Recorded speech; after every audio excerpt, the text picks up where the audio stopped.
Jaime Quimenel. Un fugitivo en el aire.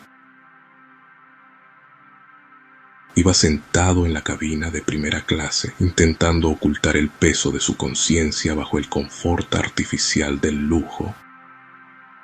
El avión despegaba suavemente, pero dentro de él todo era turbulencia. Durante semanas había sentido el cerco de la justicia cerrándose a su alrededor. Había logrado escapar, sí, pero la sensación de estar huyendo de algo más grande que la ley nunca lo abandonaba.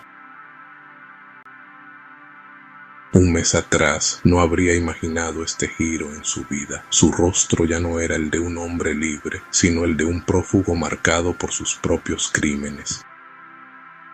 Cada paso, cada movimiento, cada mirada ajena le recordaban una verdad innegable. Alguien, algo, siempre lo perseguía, pero allí, en ese avión que lo llevaba lejos, creyó por un instante que había logrado romper la trampa. Pasó migración sin ser detectado. Nadie sospechó de él. Era un pasajero más, tranquilo, casi invisible, y sin embargo, lo sabía, ese alivio no era libertad, era apenas una pausa. La sombra de su pasado seguía allí, paciente, acercándose. El avión continuaba su ascenso, sereno por fuera, mientras él llevaba la tormenta por dentro. Cerró los ojos intentando aferrarse a una calma que no merecía. La luz cálida de la cabina, el murmullo del aire acondicionado, el silencio de los pasajeros, todo parecía burlarse de él con una falsa promesa de paz. Se dejó imaginar solo por un momento una vida distinta, calles extranjeras, un idioma que no le exigiera memoria, una ruta sin destino final. Turquía sería apenas el primer paso en un camino diseñado para desaparecer, para no existir. Entonces ocurrió. Un fuerte estremecimiento sacudió la aeronave. Las luces parpadearon, los compartimientos superiores se abrieron y las maletas salieron disparadas. De pronto, un rugido metálico se mezcló con gritos indistintos, voces desesperadas que llenaban el aire como un solo lamento colectivo. Jaime permaneció inmóvil, incapaz de apartar la vista de la ventana mientras el horizonte se inclinaba violentamente. La certeza lo atravesó como un rayo. No se puede huir de todo, no del destino, no de uno mismo, no de Dios. El avión descendió de manera brutal, un impacto seco, un estallido. Oscuridad absoluta. 3 décadas antes del accidente, cuando apenas tenía 17 años, cometió su primer robo. Fue una tontería, una cartera tomada en un mercado. Nadie lo vio, nadie gritó, nadie sospechó de él.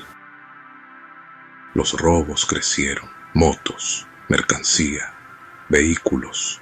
Era invisible, un fantasma sin nombre, hasta que un día le ofrecieron algo distinto, no un robo. Un encargo, un nombre, una dirección, una hora. No preguntó por qué. Y cuando cumplió la orden, descubrió algo inquietante. Nadie supo que había estado allí. Era como si no existiera. Y entonces vio el pago, un fajo grueso, limpio. Nunca había sostenido tanto dinero en sus manos. Ese pago lo golpeó con más fuerza que el encargo mismo. Era la prueba de que había un mundo donde la vida humana tenía precio y que él acababa de entrar en él. Lo peor era que le había resultado demasiado fácil. Regresó al mundo como quien emerge desde la profundidad de un sueño que quema. Abrió los ojos con violencia. Un destello blanco lo cegó. Luego llegó el sonido, un zumbido agudo, persistente, como si alguien hubiera colocado su oído dentro de un cable eléctrico. Después vino el dolor, un dolor nuevo, indescriptible, primario. No tenía dirección ni límite, solo existía. Quiso moverse, pero el cuerpo no respondió. Era un peso muerto que apenas le pertenecía. No podemos canalizar, dijo una voz cercana, exhausta. Las venas colapsan en cuanto las tocamos. Mantengan la analgesia, ordenó otra. Está entrando en shock. La palabra shock cayó sobre él con una especie de dignidad trágica. Era la única reacción lógica para un cuerpo que había sido arrancado del fuego y traído de vuelta a la fuerza. Él había sobrevivido, sí, pero cada segundo se sentía como una deuda impagable. Nadie sobrevive a quemaduras de 4º grado, no sin perder órganos, movilidad o la vida, pero él había sobrevivido y el cuerpo lo hacía pagar. Daño profundo en nervios, rechazo de injertos, fiebre constante, hipersensibilidad extrema, dolor fantasma, riesgo permanente de infección. De esa manera transcurrieron 2 años, entrando y saliendo del quirófano. Para cualquiera, la muerte habría sido un descanso. Para él, era un lujo que no recibió. Los doctores no entendían cómo seguía vivo. Cada mañana entraban con esa mezcla de sorpresa y resignación en el rostro, revisando monitores y apuntes como si esperaran que la ciencia en algún momento les ofreciera una explicación que hasta ahora no existía.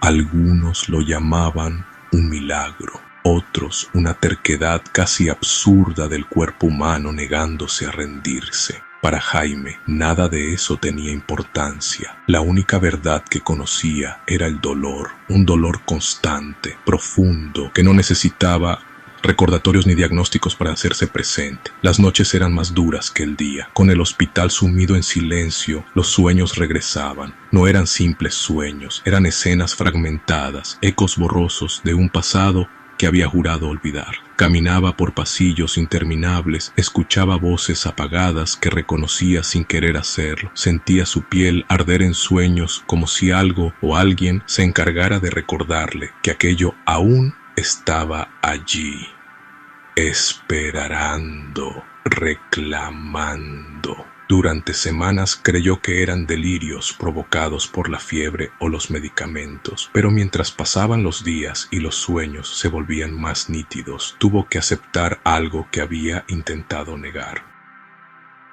Era su conciencia despertando poco a poco, cada vez que su cuerpo ardía de dolor, cuando un injerto fallaba, cuando los nervios gritaban, cuando la fiebre le consumía la voluntad, una memoria regresaba, a veces un rostro, a veces un grito, a veces un sitio donde había dejado una sombra que nunca debió existir. Con cada espasmo de sufrimiento recordaba un daño que había causado, como si su cuerpo estuviera conectado a su pasado con una precisión que él nunca había querido reconocer.